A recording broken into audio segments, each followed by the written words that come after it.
então para gravar, tá? Jefferson e demais colegas, até para depois o Jefferson Inicia. poder usar para fazer as considerações ali, né, dos professores.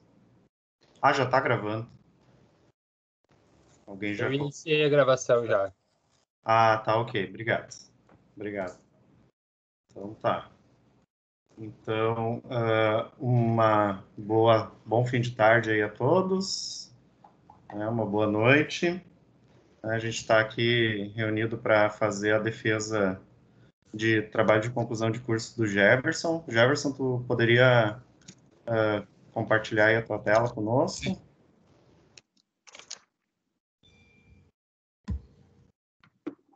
Trabalho de conclusão esse que é um dos requisitos, né, para obtenção do título de engenheiro eletricista, né? Então, o Jefferson Francisco Dávila, né, é o nosso aluno que vai fazer a apresentação. O trabalho dele é intitulado Módulo de Automatização de Dimensionamentos e Diagramas Unifilares de Projetos Elétricos em BIM. Então, Jefferson, a partir deste momento, você tem 20 minutos para fazer a sua apresentação. Legal. Só acho que dá para minimizar ali a janela do... Isso.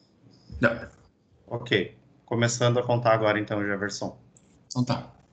Então, primeiro, uma boa noite aos avaliadores e aos colegas presentes. Eu agradeço a todos que puderam estar presentes hoje aqui nessa apresentação. Meu nome é Jefferson Francisco Slaveiro Dávila e essa é a apresentação no meu trabalho de conclusão do curso de Engenharia Elétrica da Unicinos. A contextualização no meu trabalho remete à grande demanda imposta a escritórios de projetos complementares, aí tanto da parte elétrica quanto hidráulica e mecânica, para o uso de softwares BIM. Essa demanda é gerada principalmente como reflexo do aumento da utilização da metodologia BIM por parte de construtoras e incorporadoras. Em relação à adoção do BIM por parte dos escritórios de projetos, uma das ferramentas mais utilizadas hoje é o software Revit da Autodesk, que oferece ao projetista uma grande variedade de recursos, e eu vou destacar aqui a ferramenta Dynamo, uma ferramenta externa ao Revit que possibilita que o projetista crie rotinas de automatização. Diagramas unifilares são componentes de bastante importância em um projeto elétrico. E num projeto em Revit, todos os elementos necessários para criar o diagrama já estão presentes no modelo. Contudo, o Revit não tem na sua versão nativa uma funcionalidade para criar diagramas unifilares dos painéis. Caso você deseje criar os diagramas no Revit, o usuário tem que fazer isso manualmente, o que acaba consumindo um tempo desnecessário. Além disso, alguns cálculos, como por exemplo a corrente de curto-circuito nos barramentos do painel, não são feitos, e o dimensionamento de condutores e proteções não leva em consideração todos os fatores previstos na norma. Além disso, a gente pode dizer que a automação num projeto traz benefícios aos projetistas, como redução do tempo de projeto, ganho na assertividade e redução de erros. Então, tendo em vista a justificativa, os objetivos propostos foram os seguintes: criar uma ferramenta que gera automaticamente os diagramas unifilares, automatizando, assim, tarefas repetitivas do desenho, né? E, junto com isso, dimensionar os condutores e proteções dos circuitos, deixando o projeto de acordo com as normas vigentes. BIM, que é a sigla para Building Information Modeling, é uma metodologia aplicada à construção civil que visa o gerenciamento de todo o ciclo de vida de uma edificação. São criados modelos virtuais onde é possível simular diversos aspectos da construção antes da obra em si. O Revit é um software produzido pela Autodesk de modelagem paramétrica para uso em BIM. Funciona como um gestor de banco de dados, onde os elementos desse banco são chamados de famílias. Essas famílias possuem informações que são armazenadas em variáveis chamadas de parâmetros. O Dynamo é um plugin que pode ser utilizado no Revit e permite que o usuário realize automações e desenvolva ferramentas de auxílio no desenvolvimento dos projetos. Ele permite que o usuário programe os algoritmos tanto em programação visual quanto em programação escrita, utilizando as linguagens Python ou Design Script. Os dimensionamentos de condutores num projeto devem permitir que eles conduzam a corrente elétrica sem que haja um excesso de aquecimento, dentro de um limite aceitável de queda de tensão, e devem ter compatibilidade com os dispositivos de proteção do circuito. O dimensionamento se dá em duas etapas. Inicialmente, com o critério de condução de corrente, se propõe um condutor de uma dada seção que consiga conduzir a corrente do circuito. E para concretizar a escolha do condutor, uma segunda análise é feita, com critério de queda de tensão. Nessa análise, é verificada a queda de tensão no circuito caso se utilize o primeiro condutor escolhido no primeiro critério. E caso o valor seja superior aos limites recomendados pela NBR 5410, a seção do cabo deve ser aumentada até que os valores de queda estejam de acordo.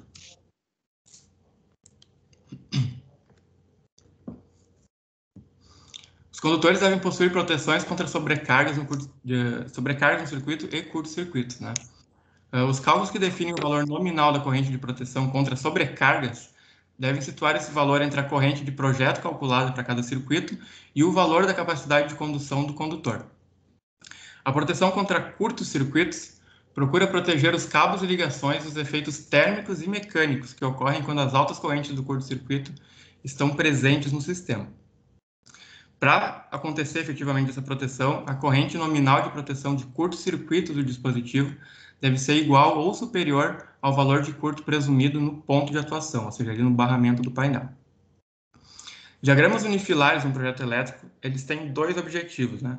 Dar uma visão macro do projeto e orientar na fabricação de painéis elétricos. Nesses diagramas aparecem resumidamente os circuitos do projeto, com características como informações sobre os condutores, elementos de proteção e cargas. Então, com base nos problemas citados, foi criada uma ferramenta para gerar automaticamente os diagramas unifilares de painéis e o dimensionamento de condutores e proteções de projetos elétricos no Revit. A plataforma de desenvolvimento foi o Dynamo e o fluxograma que foi utilizado para obter o resultado final é o que aparece na figura da direita. O fluxograma mostra os passos utilizados para criar a ferramenta, que começou inicialmente com a criação de um modelo de projeto para o Revit, um template, e seguiu-se ao Dynamo, para desenvolver a rotina. No Dynamo, os dados são extraídos do modelo, manipulados e então devolvidos de volta ao Revit. Também no Dynamo são criadas as geometrias do diagrama unifilar, que serão também transferidas ao modelo, criando assim o diagrama do painel.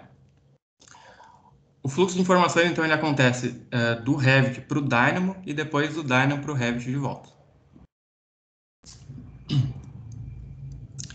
Então, inicialmente, tendo o objetivo de armazenar as famílias, os parâmetros e as tabelas necessárias para a criação dos diagramas de dimensionamentos, foi criado um arquivo de modelo, ou um arquivo de template para o Revit. O template foi criado utilizando o software na versão 2020 e serve para transferir para qualquer projeto elétrico em Revit os elementos necessários para executar a rotina. Os elementos presentes no template são os parâmetros para realizar os dimensionamentos tanto dos circuitos alimentados pelo painel escolhido quanto do seu alimentador, as famílias de símbolos para a criação do diagrama unifilar e famílias de etiquetas ou tags que vão expor no diagrama unifilar os parâmetros dos elementos. E aí, como exemplo, a seção dos cabos e a queda de tensão nas cargas, né? Dentre os parâmetros, também tem fator de correção por temperatura e agrupamentos dos circuitos, a corrente de projeto calculada, que a rotina vai calcular e depois devolver para o modelo, né? E aí, para facilitar o preenchimento dos parâmetros dos circuitos no modelo, foi criada uma tabela do tipo Panel Schedule, onde vão ser expostos ali todos os parâmetros necessários para executar a ferramenta. Os próximos passos eles ocorrem já no Dynamo, tá? Onde acontece a extração de dados do modelo e de tabelas externas, a manipulação deles e o retorno ao modelo do Revit. A primeira etapa eu chamei de entradas. A ferramenta extrai tanto do modelo quanto de tabelas Excel externas os dados brutos relativos a todas as informações para dimensionar os circuitos e desenhar o diagrama. Como exemplo de dados extraídos são o elemento do modelo que representa o painel em si, todos os circuitos elétricos do projeto e dados de capacidade de condução de corrente de cabos conforme a NBR 5410. São exemplos, né, que são extraídos. Os dados extraídos eles são, então, agrupados e enviados às próximas etapas de execução da ferramenta. A próxima etapa é chamada de manipulação de dados. Aqui são coletados os dados extraídos do modelo na fase de entradas e organizados para serem enviados à etapa de cálculos. Tem o objetivo de gerar listas com os valores de parâmetros do painel elétrico do modelo, dos circuitos alimentados pelo painel e do circuito alimentador. A extração dos parâmetros do painel é feita diretamente do elemento já obtido pela ferramenta do modelo. Mas para extrair os dados dos circuitos, primeiro é feito um filtro para separar dentre todos os circuitos do modelo somente os que estão conectados no painel. E depois, dentre esses circuitos já previamente filtrados, se separa o circuito alimentador dos circuitos alimentados pelo painel. Então, se extrai seus parâmetros. Por fim, a partir do circuito alimentador, é extraída a informação do painel a montante do painel escolhido, que vai ser utilizado na etapa de cálculos para dimensionar o curto-circuito nos barramentos do painel. De novo, os dados são organizados em listas e mandados para as próximas etapas da ferramenta. A próxima etapa é a etapa de cálculos, onde é feito efetivamente os dimensionamentos dos condutores e proteções. Os dados extraídos do modelo e organizados na etapa de manipulação se combinam com os dados extraídos de tabelas externas na etapa de entradas, e a partir de cálculos feitos ali no Dynamo, vai realizar os dimensionamentos. Inicialmente, né, é calculada a corrente de projeto de cada circuito. Aí leva em consideração todos os fatores previstos pela NBR 5410. E a partir dessa corrente de projeto, dimensiona a corrente nominal da proteção contra a sobrecarga, ou seja, né, a corrente do disjuntor do circuito. Depois, utilizando a corrente nominal do disjuntor, são dimensionados os condutores. Aí a escolha do condutor a partir dessa corrente garante que a capacidade de condução vai ser sempre superior à corrente nominal da proteção, satisfazendo o critério normativo. Os alimentadores são calculados com os métodos de capacidade de condução e em seguida é feita a verificação da queda de tensão produzida e os devidos ajustes na seção, caso necessário, são feitos.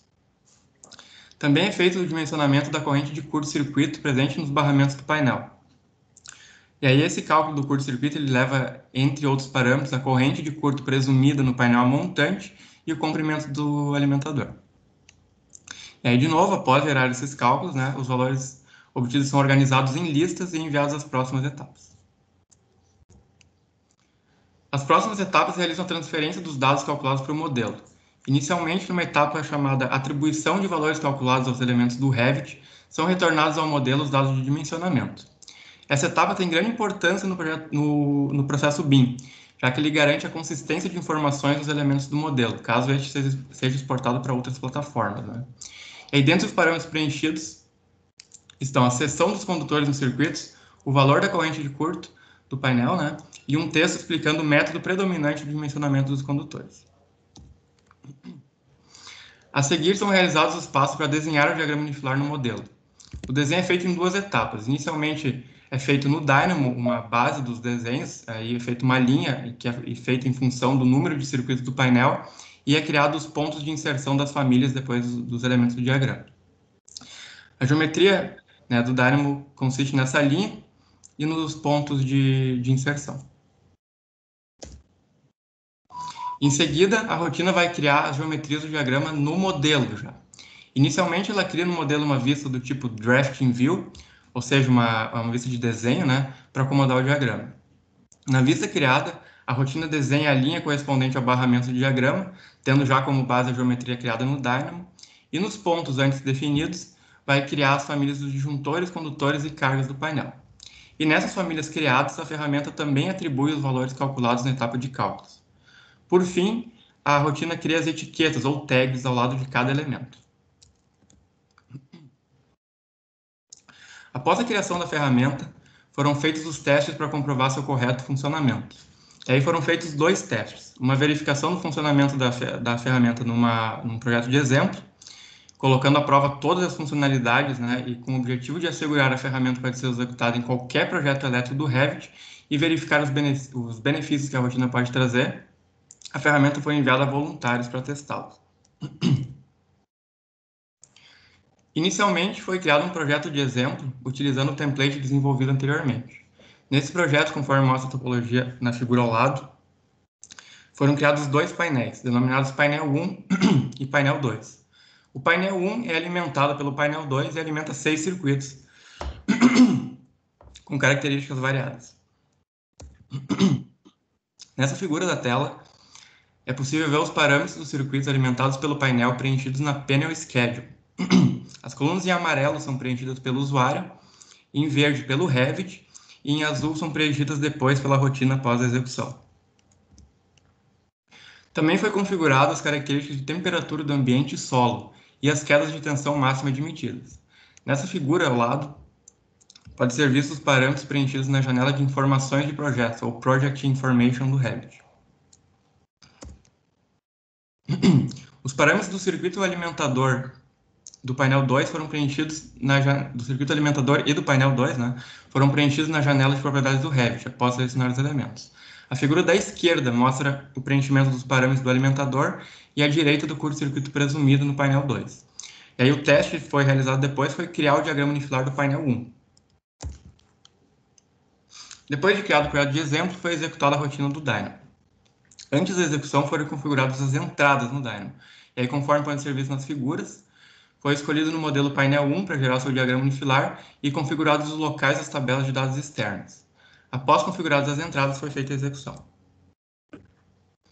Então, depois da execução, né, a gente pode verificar que no modelo foi criada uma nova vista de desenho chamada Diagrama Unifilar Painel 1. E nessa vista, a rotina criou o diagrama unifilar do painel 1, que é a figura da esquerda ali.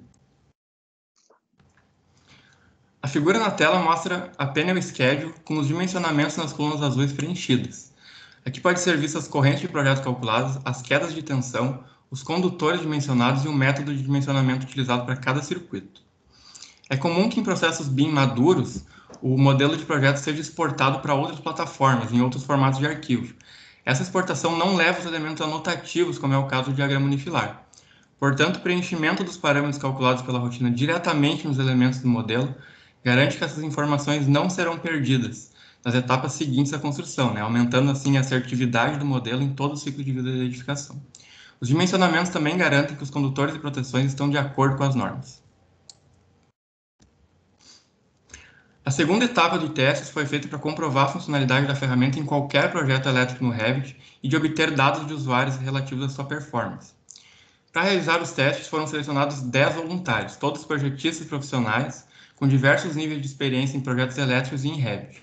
Os voluntários receberam uma cópia do arquivo para executar a rotina do Dynamo e os arquivos necessários para gerar os diagramas de dimensionamentos. Os voluntários também receberam uma ficha onde deveriam preencher os seus dados e sua opinião sobre a execução da ferramenta, e também descrever o método que utilizam para gerar os diagramas unifilares, geralmente nos seus projetos, né? Após receber os arquivos e os formulários, foi-lhes pedido que executassem a rotina em um projeto que já possuísse um diagrama unifilar criado, de modo a comparar os resultados obtidos com a rotina com os resultados obtidos pelo seu método.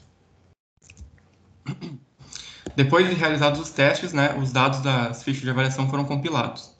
Inicialmente, para identificar a população dos voluntários, foram compilados os dados referentes ao nível de escolaridade e experiência com Revit e em projetos elétricos. O gráfico de cima ali mostra um nível de escolaridade. Então dá para perceber que a escolaridade é bastante variada, só não apresentando indivíduos com nível inferior ao técnico. Isso pode se explicar pelo fato de todos serem projetistas profissionais, né? E o ensino técnico normalmente ser pré-requisito para a vaga. O gráfico da esquerda mostra os níveis de experiência com projetos elétricos, e aí predomina a experiência mediana de 1 a 10 anos. E por último, o gráfico na direita denota os níveis de experiência com a utilização do Revit. Aí os níveis predominantes são nos extremos, né? Ou a maioria do pessoal tem muita experiência com Revit, com mais de 5 anos, ou pouca experiência, tendo menos de 1 ano de convivência com o software. A seguir, tem compilados os dados das avaliações dos quesitos da rotina. Os dados avaliados foram qualidade do dimensionamento, assertividade do diagrama unifilar, qualidade geral do diagrama, a velocidade e a facilidade de execução. Esse gráfico na tela mostra os dados compilados, com as médias obtidas em cada item.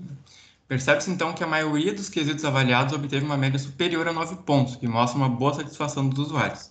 A exceção foi a facilidade de execução, que obteve uma média de 7,2.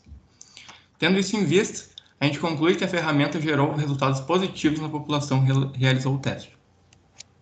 A nota inferior na facilidade de execução pode ter alguma relação com o nível de experiência com o Revit de alguns voluntários. Também o preenchimento de vários parâmetros previamente à execução da ferramenta gera um tempo maior de preparação, mas ainda assim, esse tempo a mais é compensável na rápida geração dos diagramas de dimensionamentos.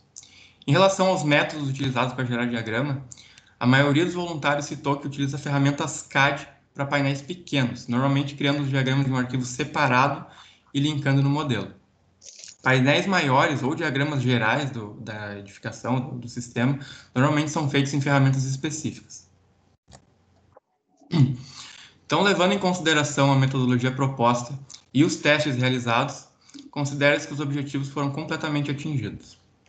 A execução da ferramenta no projeto de exemplo mostrou bons resultados tanto na redução do tempo de projeto, já que executa a tarefa em poucos segundos, e se feita manualmente levaria vários minutos, né? Quanto reduzindo os eventuais erros que a criação manual poderia ter. Também garante uma padronização em todos os diagramas, já que o mesmo algoritmo irá usar as mesmas regras de desenho para todos os diagramas. Aumentou a assertividade ao preencher os parâmetros nos elementos do modelo e colocando os dimensionamentos de acordo com as normas vigentes. Em relação aos testes feitos por voluntários, a ferramenta se provou capaz de ser executada em virtualmente qualquer projeto elétrico do Revit, além de obter notas altas para a maioria dos elementos avaliados. De maneira geral, considera que os objetivos propostos foram atingidos, visto que a geração automática de diagramas unifilares e o correto dimensionamento de condutores e proteções dos circuitos. Como sugestão de trabalhos futuros, eu sugiro a incorporação de um módulo para gerar memoriais de cálculo juntamente com a criação do diagrama unifilar e a criação de um add-in para Revit que faça as mesmas funções da ferramenta criada, porém com uma interface gráfica incorporada à interface do Revit. Eu agradeço a presença de todos aí. Obrigado e uma boa noite. Muito obrigado, Jefferson. Pontualmente em 20 minutos aí a tua apresentação. Então, parabéns pela tua organização desde já. Agora temos, vamos passar a palavra aí para os professores, né, da banca. Cada um tem 10 minutos para fazer suas colocações. Eu convido o professor Armando e o professor Lang para fazerem, então, as suas considerações, né, na ordem que ficar definida entre vocês aí. Eu começo, professor Armando. Pode ser? Pode ser. Então tá, com a palavra então, professor Lang, 10 minutos aí para suas considerações, professor. Ótimo. Agradeço ao professor Vinícius, né, pelo convite, ao Jefferson, e também a parceria com o professor Armando. Tá? Bom, eu gostei da sua apresentação, Jefferson. O único detalhe que eu observei foi que eu tive um pouco de dificuldade. Teve um slide ali que tu carregou em azul com as letras preta. E ficou difícil de visualizar. Só esse detalhezinho. Muito bem. O tema é relevante, sem dúvida, né? Com relação às considerações, aqui na parte de introdução, eu fiz umas observações diretamente no seu trabalho, né? Depois eu vou encaminhar para o professor Vinícius, e aí vocês dão o parecer final aí, ok? Muito bem. O que eu achei interessante aqui no final aqui da sua introdução, antes da justificativa, é que não toca especificamente no trabalho, né? Então, eu resolvi colocar uma consideração, assim, por exemplo, no final ali, né, na página 12, né? Assim, nessa pesquisa, será utilizados recursos de software Revit, né, para automatização em projetos elétricos, como sugestão, ok? Porque não ficou claro ali o seu trabalho, compreendeu? Falou bem com relação ao BIM e tudo, né? Então, fiz umas considerações nesse sentido aqui. Com relação ao objetivo geral, né? Já mais adiante aqui, né? Eu tirar a palavra ali principal, que não ficou, se é geral, não é principal, né? Então, é geral, ok? Então, acho que deve trabalhar nisso ali, né? Então, fiz também observação. Os objetivos específicos, não precisa dizer assim, a fim de atingir o objetivo geral. Objetivos específicos é gerar, realizar, e aí tu repetir o realizar, né? Então, estou colocando como sugestão ali para não utilizar realizar, porque poderia utilizar no mesmo item B, né? Então, colocar ali, por exemplo, executar, aí depois tu dá uma olhada ali, tá? Executar o dimensionamento, que daí fica um pouco melhor do que realizar, né? Ok? Na parte de fundamentação teórica, né, que envolve o trabalho, Tem alguns detalhes que eu também coloquei uma observaçãozinha aqui, né? Vou ver só onde é que está aqui, já aqui desse lado. Aqui tu fala em fonte adaptada na figura 1. Então, sempre quando tu coloca a fonte adaptada, tem que se reportar a página tu colocasse que Autodesk 2020, se possível, colocar a página, né? E aí vale para figura 2, 3, né, 4, 6, né? Ali no quadro 1 também, adaptado de LUTs, né? Vai botar a página que tu está se reportando ali, fica claro. Por exemplo, o cara, às vezes, não fica bem claro, aí vai lá no livro ou nessa referência e faz completa, né, o estudo, né? Muito bem. Agora, a página 29, ali o autor que tu colocou, Reich, não sei se é essa a pronúncia, né? Ele tem 3 referências na tua bibliografia ali, né? Uma referência bibliográfica.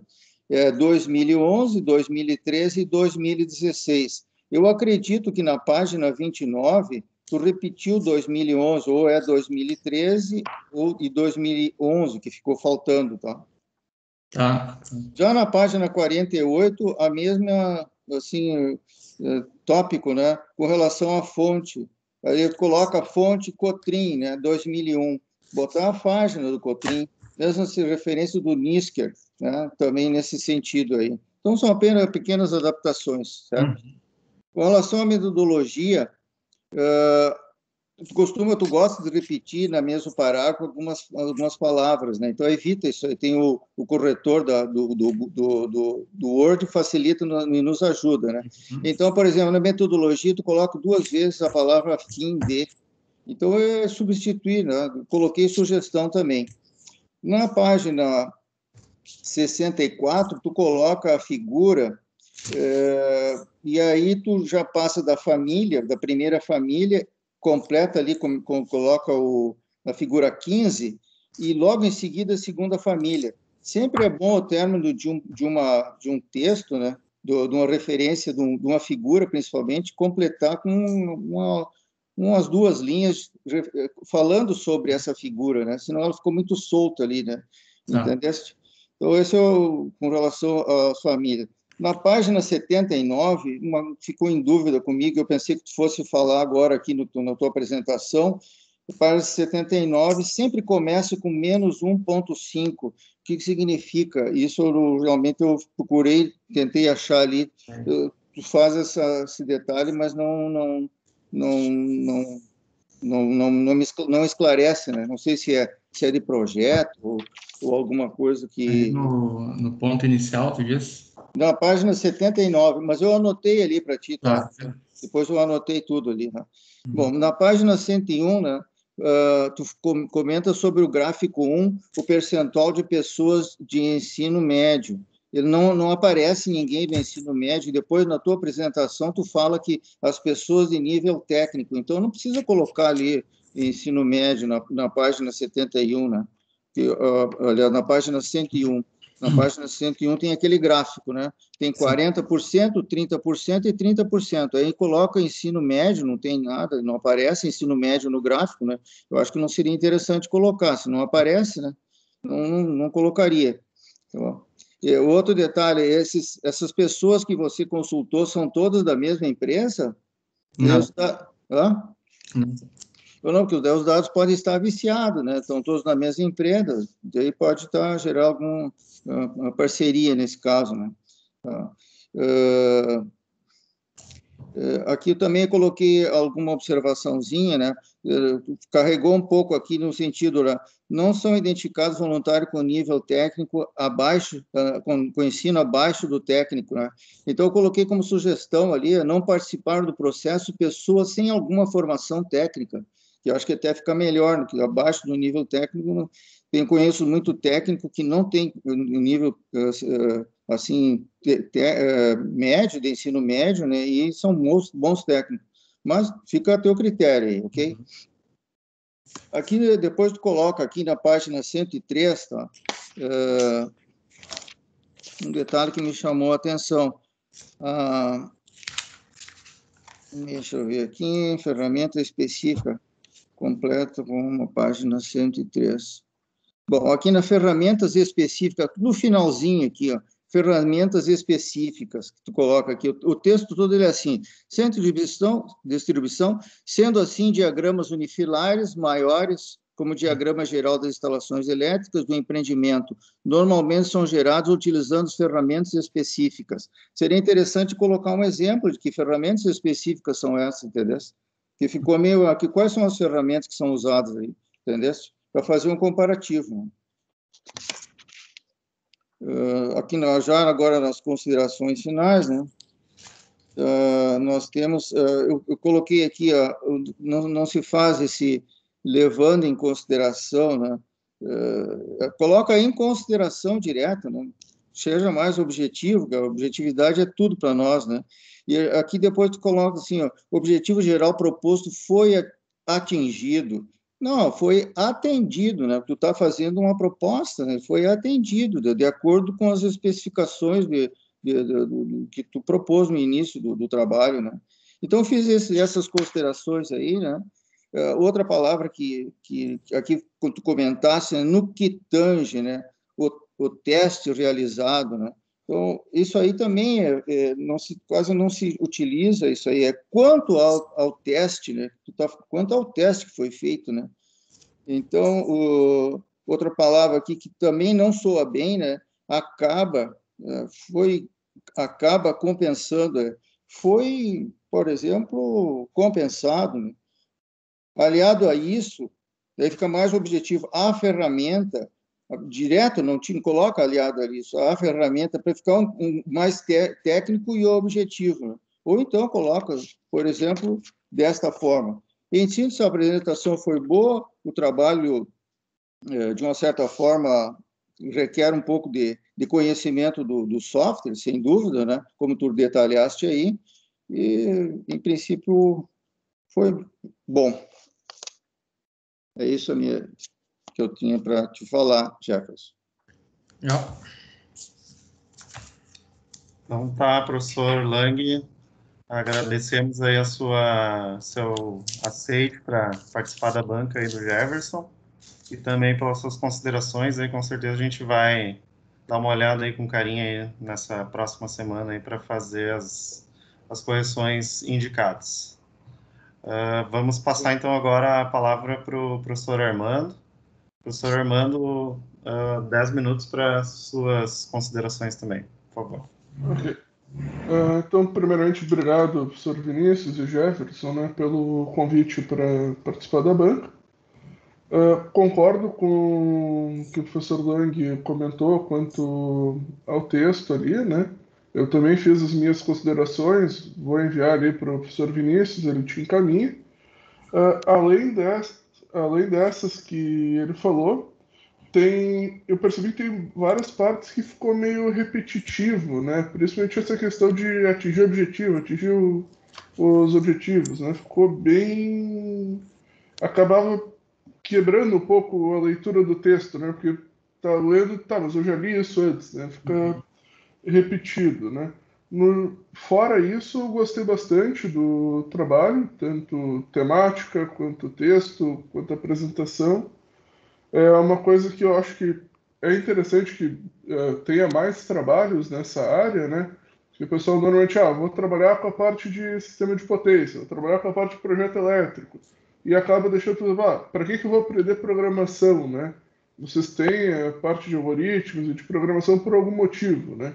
Então, vocês podem, inclusive, desenvolver e melhorar as ferramentas que a gente tem aí. Ainda no texto, ali tem algumas questões de tempo verbal, então tu deve ter aproveitado, obviamente, né, o trabalho do TC1 ali, só tem algumas partes que ficou ainda com será feito, né?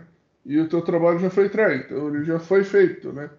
Então já foi concluído. Então cuidar com o tempo verbal, algumas coisas ali de concordância, né, de gênero, plural, mas isso, alguma coisa que passou batido ali, né, em alguma revisão, mas nada muito grave. Quanto à parte da pesquisa ali que tu fez com os usuários, né, no final da tua metodologia seria interessante tu explicar como tu avaliaria essa pesquisa. Então, como é que como vai ser feito, né? Tu botou o formulário lá embaixo, mas o que tu passou específico para a pessoa fazer, né? Como tu gerou os gráficos, como tu vai analisar eles, né? Desculpa. Eu achei a população ali da pesquisa bem escolhida, está bastante diversificada, né? Acredito que um número maior, né, teria um impacto melhor, mas nesse período de pandemia aí é meio complicado, né? Tem que ser alguém que tenha acesso à ferramenta em casa ou esteja trabalhando, né, presencialmente. Normalmente o software só tem no computador da empresa, né? Então, ali eu acho ainda que dava para uma sugestão, né? Na parte da análise ali, tu supôs que aquela avaliação com a dificuldade estava associada ao uso do Revit, né? Então faltou ali, ao meu ver, fazer uma correlação entre os dados. Então tu tem, né, o dado de quem respondeu cada coisa, né? Tu consegue ligar eles, né? Tu podia ver, por exemplo, para os usuários com pouca experiência no Revit e os com muita experiência, como é que foi o resultado, né? Daí tu pode dizer, tá, então isso está associado a esse parâmetro, né? Isso dá para fazer com Excel ali, as tabelas pivotadas, né? Tu consegue gerar essa informação de forma bastante simples. Gostei bastante da parte de sugestões de trabalhos futuros, né? Espero que tenha uma continuidade nesse trabalho. Acredito que tu vai usar isso na empresa do trabalho, né? Até deixei alguns comentários sobre isso no teu texto. E eu tenho algumas perguntas ali sobre o teu texto, né? Antes das perguntas. Quanto às cores também, né? Que nem o professor Doig falou ali do azul, que está meio escuro com a letra preta. Também cuidar que em alguns lugares tu usa ali no trabalho, né? Uma parte em azul e outra em verde, né? É interessante usar, por exemplo, cores mais claras. Não sei se é possível fazer isso ali no Revit também, né? Mas usar as cores mais suaves e que tenham diferenças de tom e não muito de cor, né? Por exemplo, verde e azul tem um caso do daltonismo que eles não diferenciam, né? Tu dá isso para um daltônico preencher, ele vai preencher no lugar errado as coisas, né? Então seria interessante fazer isso, né? E agora sim, as perguntas. Como é que ele decide se um circuito vai ter neutro ou não? Eu não vi a informação de quais condutores vão estar presentes. Tu tem o caso ali do circuito 4, tu descreve ele na página 89 e tu apresenta o diagrama na página 96. Ele é um circuito bifásico, né? E no caso dele não tem neutro, enquanto os trifásicos, os monofásicos têm neutro, né? Então, deixa eu só pegar certinho a página aqui. Mas assim, ó, quem escolhe os condutores que vai ter no circuito, tá? Isso, primeiro, como é que funciona no Revit ali, tá? Tu vai escolher a tensão do teu circuito, vai dizer o número de polos, tá? E aí, quando tu cria o circuito, tu escolhe o tipo de cabo, que é na tabela... Aqui na tabela aparece ali. Tem ali o tipo de cabo ali, tá vendo? E aí, nesse tipo de cabo está atrelado um sistema de distribuição, e aí esse sistema de distribuição vai ter um neutro ou não. Isso não é a ferramenta que faz, isso é no próprio Revit. Tá, beleza. Tá respondido então. E a outra pergunta é como o Revit tem essa questão, né, de tá tudo integrado, né? Tu mexe numa parte, já mexe no diagrama. Como é que o teu módulo ali, ele lida com questão de atualização? Se tu atualiza ele, roda de novo, ele atualiza o diagrama, ele gera um novo? Ele vai atualizar o diagrama, tá? Porque como ele vai criar aquela vista com aquele nome, né? Se essa vista já tiver criada no teu projeto ali, ele vai atualizar aquela vista. Aí vai de processo de projeto mesmo, né? Tu pode escolher, por exemplo, eu quero atualizar esse painel, mas eu não quero mudar o meu diagrama unifilar existente ali. Eu quero fazer, por exemplo, dois dois estudos ali, vamos dizer assim, do painel, né? Então, eu duplico aquela vista ali no projeto e roda a rotina. Aí ele vai criar duas vistas de unifilar, né? Mas, realmente, ele não é automático, né? Eu tenho que rodar a rotina de novo para atualizar o unifilar. Tá. Não, era isso. Da minha parte, seria isso.